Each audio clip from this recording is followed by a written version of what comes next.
மாண்புமிகு தமிழ்நாடு முதலமைச்சர் அவர்களே, இப்பேரவையில் வீற்றிருக்கும் மாண்புமிகு அமைச்சர் பெருமக்களே, மாண்புமிகு சட்டமன்ற உறுப்பினர்களே, எனது பணிவான வணக்கங்களை தெரிவித்துக் கொண்டு தமிழ்தாயின் திருவருளையும் மக்கள் நலனையே வழிகாட்டியாக கொண்டும் எத்திக்கும் ஒழிக்கும் எங்கள் தலைவர் மாண்புமிகு தமிழ்நாடு முதலமைச்சர் தளபதியார் அவர்களின் நலத்திட்டங்களை புவியெங்கும் பரப்பும் பெரும் பொறுப்போடு இந்த ஜனநாயக பேரவையில் எனது கன்னி பேச்சை தொடங்குகிறேன்.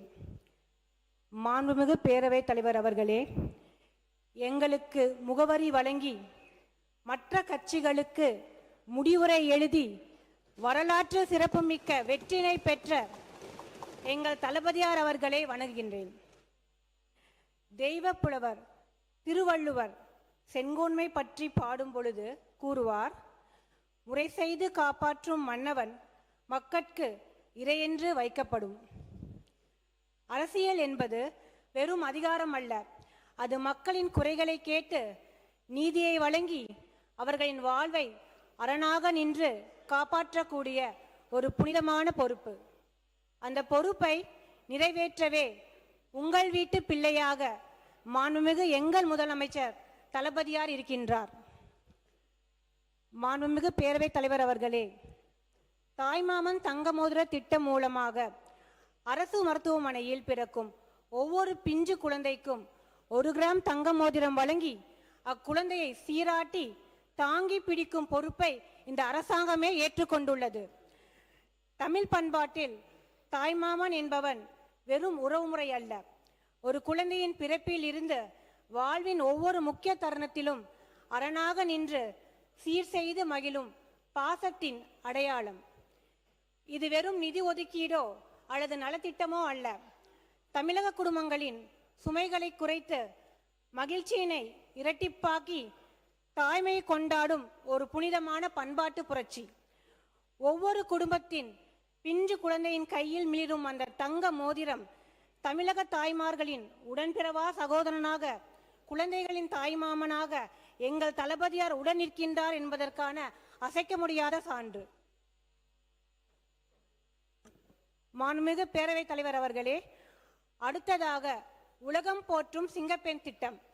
மக்களின் மனதில் அழகிய தமிழ் மகனாக வீற்றிருக்கும் எங்கள் தளபதியார் பெண்களின் பாதுகாப்பிற்கு அச்சுறுத்தல் ஏற்பட்டால் பீஸ்ட் மோடிற்கே சென்று விடுவார் என்பதற்கான உதாரணம் எங்கள் முதல்வரின் சிங்கப்பெண் திட்டம்.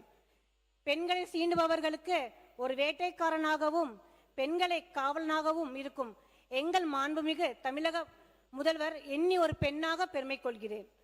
மாண்புமிகு பேரவைத் தலைவர் அவர்களே, according to Kautilya, in the happiness of his subjects lies his happiness, in their welfare his welfare.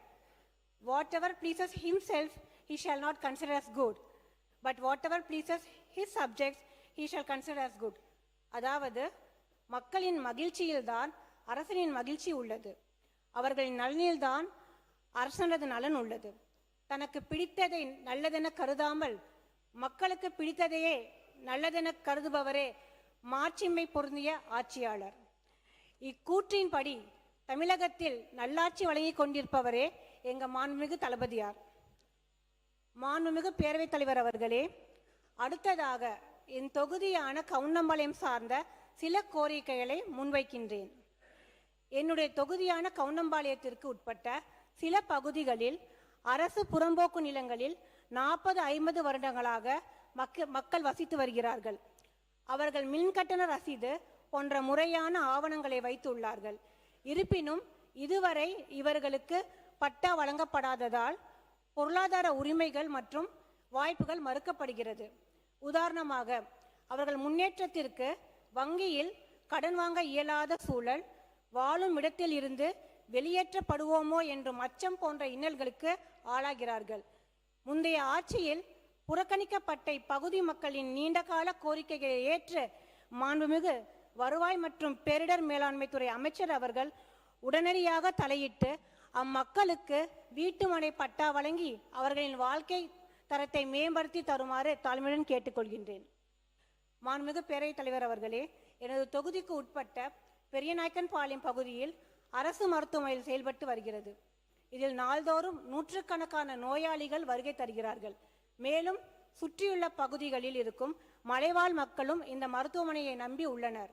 இதில் இருக்கும் அறுவை சிகிச்சை மையத்தினை மேம்படுத்தவும், மேலும் மேம்படுத்தப்பட்ட மருத்துவ சேவைகளுக்கான விபத்து சிகிச்சை மையம் மற்றும் அவசர சிகிச்சை மையங்களை ஏற்படுத்தவும், அதற்கு தேவையான மருத்துவ உபகரணங்களை விரைவில் வழங்கி உதவுமாறு மாண்புமிகு மக்கள் நல்வாழ்வு மற்றும் குடும்ப நலத்துறை அமைச்சர் அவர்களை கேட்டுக்கொள்கின்றேன்.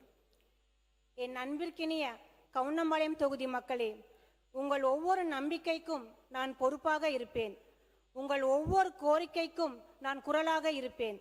உங்கள் ஒவ்வொரு கனவுக்கும் நான் பாலமாக இருப்பேன்.